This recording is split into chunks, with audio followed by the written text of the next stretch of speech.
What's up guys, welcome to this short and small video about the editing performance on the Lenovo IdeaPad 5. So as you can see, we are in Premiere Pro right now, and I got this little short project right here with some clips I used in the review of the IdeaPad 5. And I'm currently running in a performance mode, and I have the device plugged in, so highest possible performance. I also have the task manager to see the percentage of the CPU and the RAM used while editing.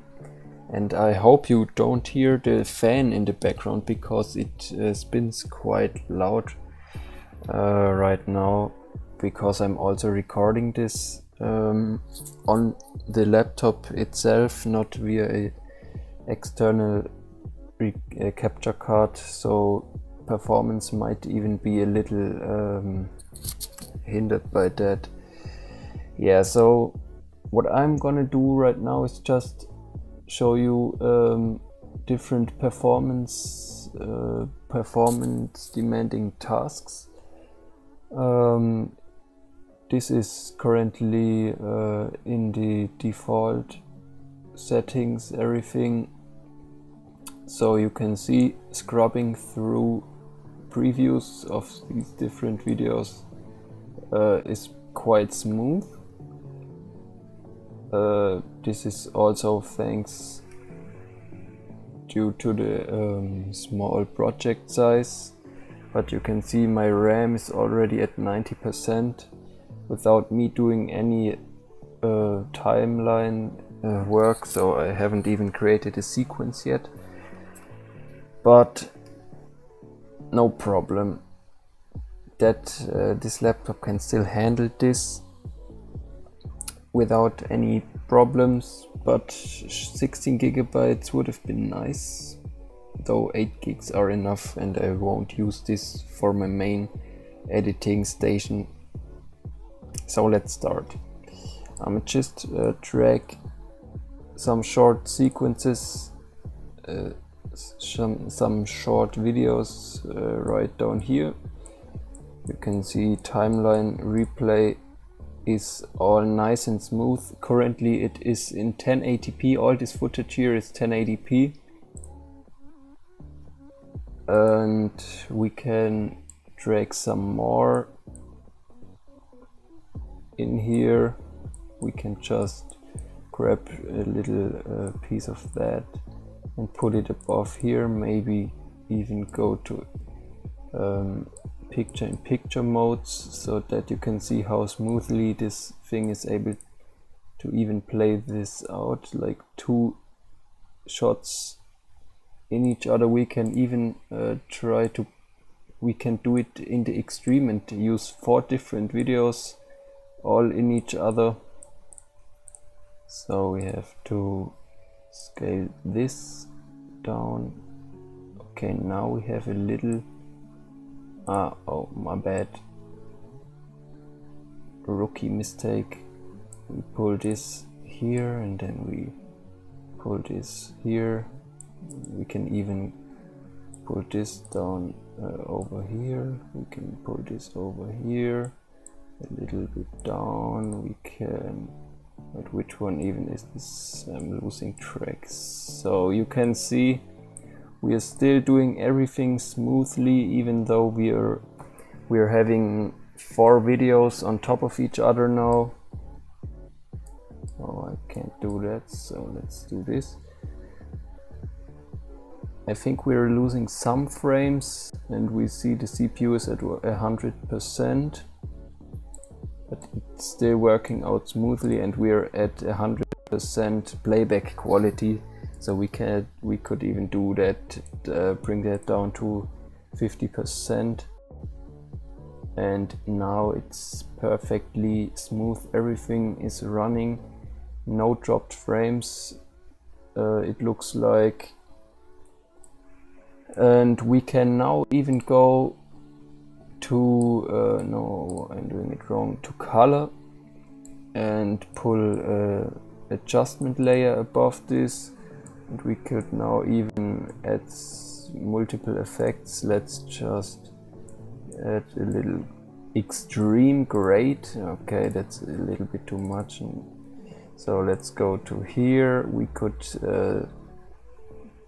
select a color like this and then just bring it to this.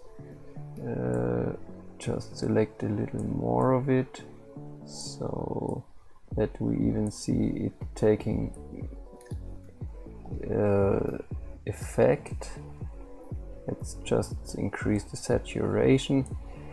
This is not how I would typically edit footage, but just for demonstration purposes you have to deal with watching what I'm doing right now.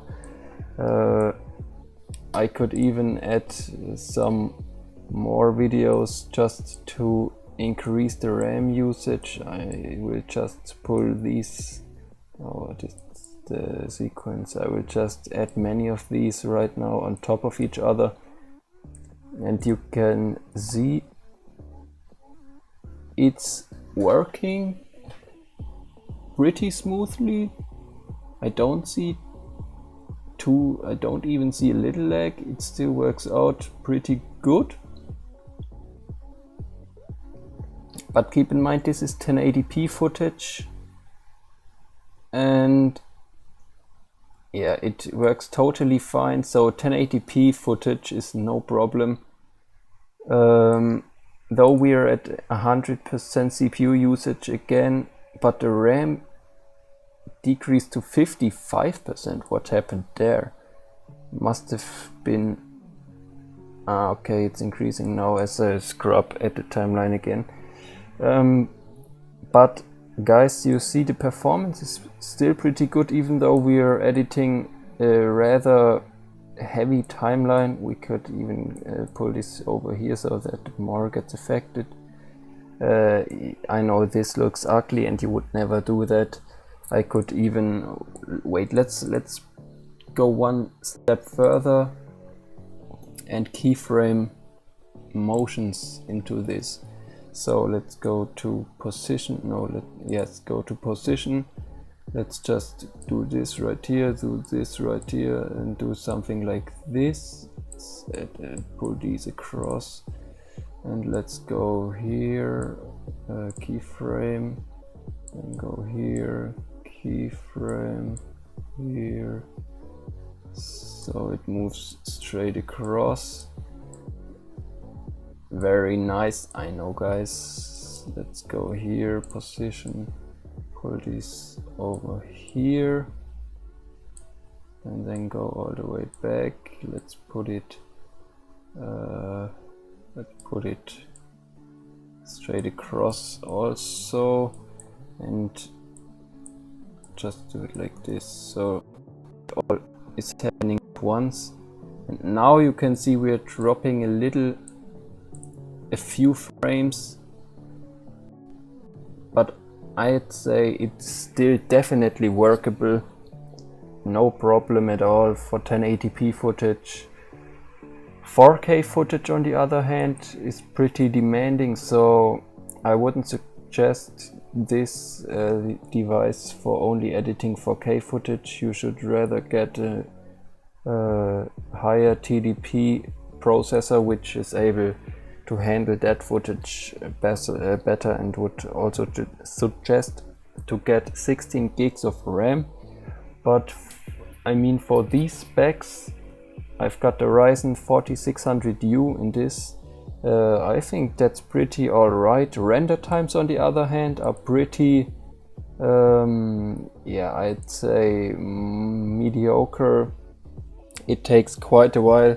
I could just go ahead and try to render this in real time, so you can see it would take quite a while, 2 minutes, around 2 minutes, but I'm not sure if this is...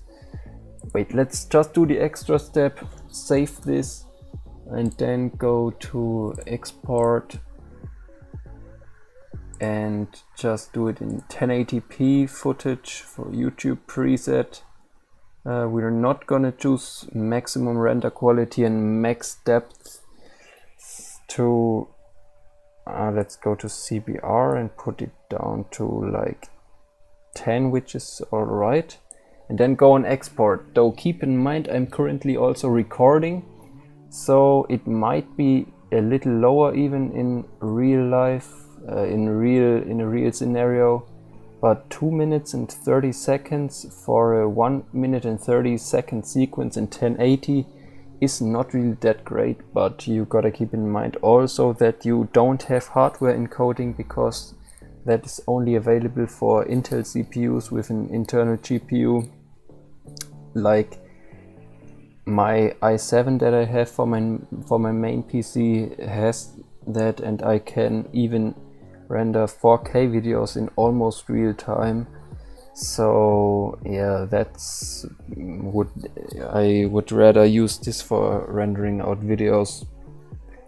But for a laptop with a 15-watt TDP, I think twice the render time of the video in 1080p is alright, and hardware rendering support for external GPUs, or rather AMD and Nvidia GPUs, is also coming, I've heard, for in a future update of Premiere Pro. So if that releases, I'm sure render times will drop also, and you can see now the remaining time drops.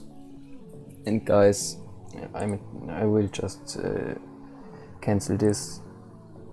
You see the quality and the speed of editing on this device is acceptable, very nice actually for a 500 euro laptop. Though the fans are pretty loud right now, but I guess that's to be expected if we're running like 100% CPU usage all the time. So guys, I hope you got a little something out of this, and you could see what this device is capable of. So please like this video, and also leave a comment down below what else you want me to review about this laptop, because I've seen many comments and I've got a incredible response to my review. So guys, thank you very much for this, and I'll see you in the next video. Bye bye.